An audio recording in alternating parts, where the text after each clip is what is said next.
À l'extrémité est de la place Saint-Lambert se trouve l'espace Tivoli, lequel doit son nom à une brasserie qui s'élevait là autrefois. Mais revenons un peu en arrière.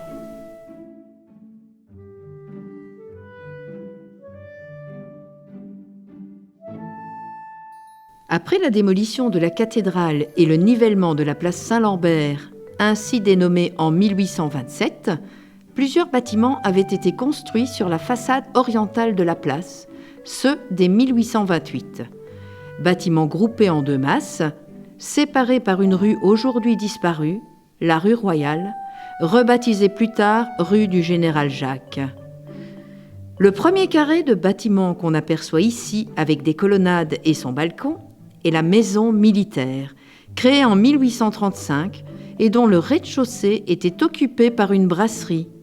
En 1919, la ville acquiert l'immeuble et y installe la Bourse du Travail, puis un office du tourisme.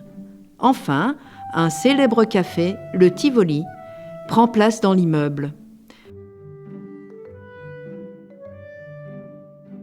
Tivoli était une localité au nord de Rome dans l'Antiquité, connue pour avoir été le lieu de villégiature des citoyens richissimes et oisifs.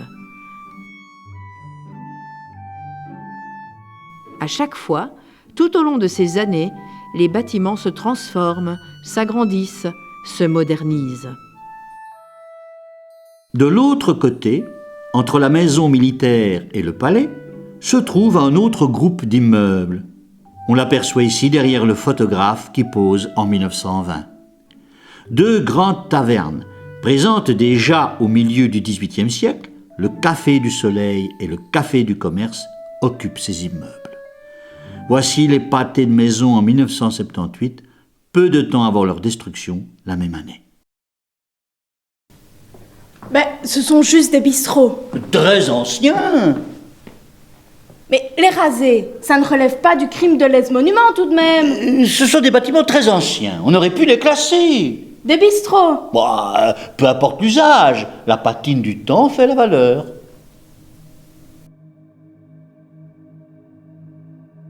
On aperçoit ici, par exemple, l'extrême antiquité des maisons qui avaient au moment de leur abattage plus de 250 ans d'âge. Vandalisme incompréhensible pour tout Liégeois un tant soit peu conscient de la valeur historique de son patrimoine.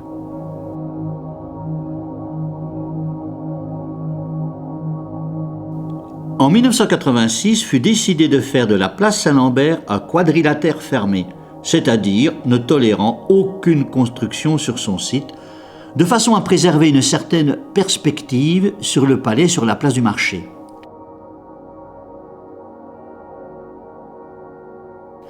Fermer l'espace Tivoli par une construction reviendrait à plonger cette place du marché dans une pénombre désavantageuse. L'espace est aujourd'hui propriété de la ville et la question est souvent débattue de son devenir, car la laisser en l'état ne semble convenir finalement à personne. Même si tout le monde comprend les avantages de cet espace ouvert et lumineux. Un curieux paradoxe bien dans l'esprit de notre cité. Oh, mais c'est pas mal finalement cette Perspective. perspective. C'est ça, perspective, voilà. Oui, mais c'est le fruit de la destruction irraisonnée de bâtiments très anciens. Faut savoir s'adapter. Autrefois, le public n'était pas comme aujourd'hui, éduqué à la valeur des choses anciennes. À tes côtés, on pourrait aussi bien raser le Colisée pour construire une esplanade. Non. L'espace Tivoli n'a jamais existé. Tout ça beau, toi. peut-être qu'un petit projet D'aménagement d'aménagement... Peut-être. Justement, l'idée à la mode, depuis notamment le projet de l'architecte Jean-Claude Béouir en 2012, serait de relier la place Saint-Lambert et la place du marché, en les laissant tout de même séparés. Par exemple, en érigeant sur l'espace Tivoli des structures en forme de pile, ou un amphithéâtre destiné à rappeler l'emplacement du chœur de l'ancienne cathédrale.